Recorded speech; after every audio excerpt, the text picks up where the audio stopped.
সময় flat delivery, পেশাদারিত্ব, carpet area নিয়ে স্বচ্ছতা, নানা নতুন নিয়ম কানুন। নির্মাণ শিল্পে এখন নতুন ভাবনার জোয়ার। বাড়ছে কম বাজেটে ভালো ফ্ল্যাটের চাহিদা।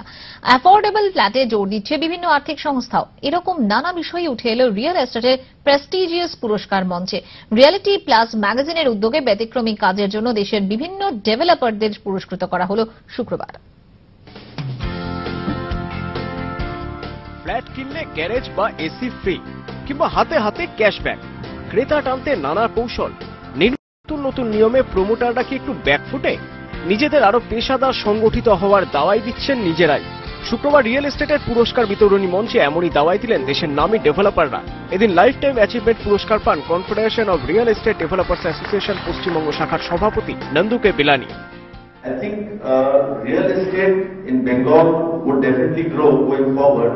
One of the basic concerns that we should face going forward, supply of land would definitely go up, infrastructure is coming up.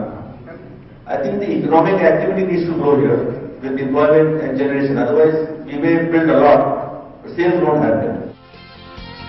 Reality plus magazine 9 বছর ধরে দেশের বিভিন্ন প্রান্তে রিয়েল এস্টেট ডেভেলপারদের পুরস্কৃত করে আসছে। শুক্রবার কলকাতায় প্রথমবার এই অনুষ্ঠান হয়। বিভিন্ন ক্যাটাগরিতে বেশ কয়েকজনকে পুরস্কৃত করা হয়। বড় বাজেটের ফ্ল্যাটে ডুপ্লের বদলে কম বাজেটের ভালো ফ্ল্যাটে ঝোঁক বাড়ছে ক্রেতাদের। এতে উৎসাহ দেখাচ্ছে বিভিন্ন আর্থিক সংস্থাগুলিও।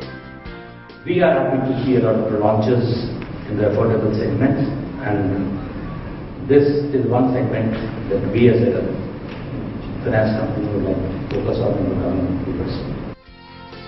নতুন নিয়ম, পেশাদারিত্ব, কার্পেট এরিয়া ও অন্যান্য বিষয়ে আরো স্বচ্ছতা, স্বীকৃতির মঞ্চে এভাবেই নিজেদের ভবিষ্যৎ পথের দিশা দেখালেন ডেভেলপাররা নিজেরাই। Bureau report, ETV news Bangla.